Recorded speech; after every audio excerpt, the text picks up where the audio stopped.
Jody, wag kang makulit. Sinabi lang wala kasi ako sa mood eh. Pilit ka ng pilit eh. Alam mo, ilang buwan ka nang wala sa mood, Curty. Ano ba nangyayari sa'yo? Matagal ko na napapansin yan. May babae ka siguro, no? Jody, wala akong babae.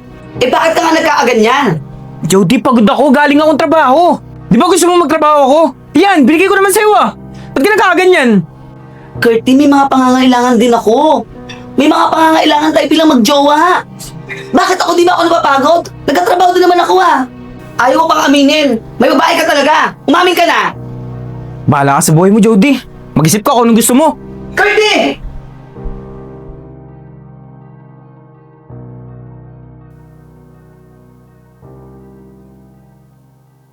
Babe. Umuwi ka pa. Misa ka na nga lang umuwi. Lasing ka pa. Sarap buhay. Yan dito. Simulan na natin yung gusto Anong- mong gawin. Di ba? Ano ba, Curty? Lasing ka. Tsaka may lakad ako ngayon. Huwag mo, mamaya na yung laad mo. Ako naunahin mo. Unahin mong magpahinga. Hindi yung puro ko ano yung mga iniisip mo dyan. May lakad ako. Bahala ka sa buhay mo. Eh, ikaw nga yung pahinga ko eh. Tara ka na dito. Di ba ito yung gusto mo? Tara ka na. Sisimulan na natin. Huwag ka na bumiglas. Ano ba? May lakad ako, Curty. Eh, bakit ba ayaw mo? Arte mo, ha? Siguro, gusto mo na yung bagong boy dyan, no? Aminin mo. Ano pinagkasabi mo? Tsaka huwag ka nga maingay. Baka marinig tayo nila dyan. Kung anong isipin. Magpahinga ka na. May lakad ako. Ang defensive mo masyado, ha? Siguro totoo yun. Ano? Curty, ano ba? Curty, lasing ka lang. Magpahinga ka dyan. Nga dito. Ikaw, alam mo, napaka-arte mo, ha? Binibigay ko na sa'yo lahat ng gusto mo. Ayaw mo naman ngayon. Siguro, gusto mo na yung bagong boy dyan, no? Ano? Umamin ka! Ano ba? Huwag ka nga maingay. Baka marinig tayo nila. Wala akong pakialam sa kanila. Siguro totoo yan, no? Uumpog kita dyan, ano?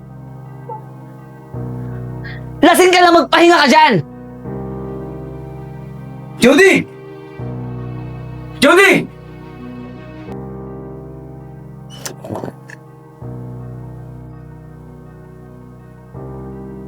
Anong gagawin mo dyan? Sorry po, madam. Parang naririnig ko po kasi parang nag-away po kayo ni Sir Curtis. Huwag mo intindihin yan. Lasing lang yung Sir Curty mo, ha? Madam, sorry po. Narinig ko po kasi yung sabi ni Sir Curtis. Tungkol po sa houseboy. Panigurado po ako po yun eh. Ako po naging dahilan pagtatalo niyo. Alis na lang po ako. Hindi ikaw yung dahilan, ha? Lasing lang talaga yung Sir Curty mo. Kaya kung ano-ano yung mga sinasabi. Kaya kung ano yung narinig mo, wala lang yun. Hindi ikaw yun, ha? Kaya, magpahinga ka na. Sorry po talaga, madam. Sorry po. Sorry po. Ako po naging dahilan ng pagtatalo niyo ni Curtis. Alis na lang po dito. Sorry na po.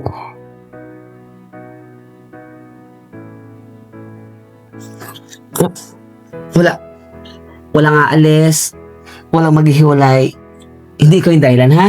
Kaya, huwag mo intindihin niya, magpahinga ka na, ha? Jody! Lagot ka talaga sa akin pag nahuli ko kayo ng houseboy mo! Wala lang yun, lasing lang. Intindihin mo na lang, ha? Magpahinga ka na. Sorry po talaga, madam. Sorry na po. Alis na lang po ako. Marquis!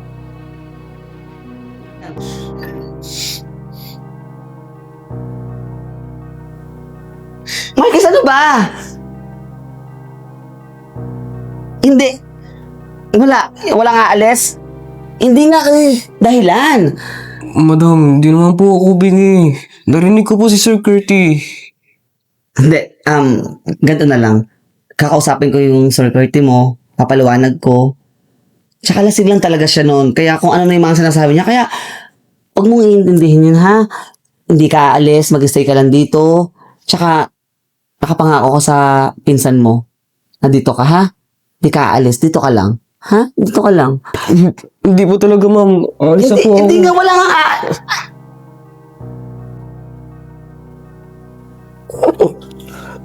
Sorry po, madam. Hindi. Okay lang. Basta, hindi ka na alis, ha? Kausapin ko si Curtis bukas, ha? Stay ka na dito. Tsaka, wala nga alis, ha? Dito ka lang. Thank you po talaga, madam. Thank you po.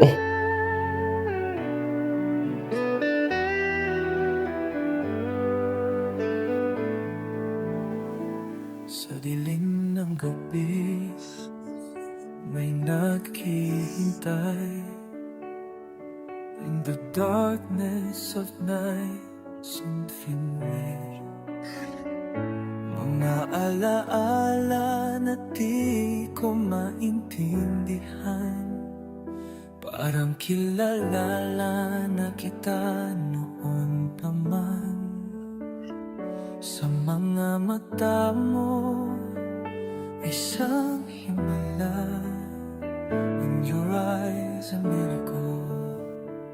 Bakit sa tuwing mahihiga? Why every time I lay down, parang meron akong naririnig. It's like I hear something. Dinig mo ba ito na tumatawa? Voice calling sa bawat panahon.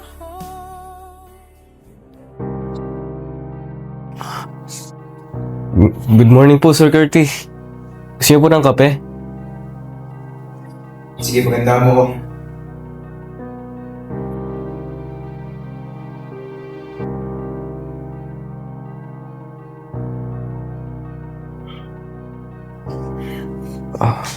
Sir Curtis, kape niyo po.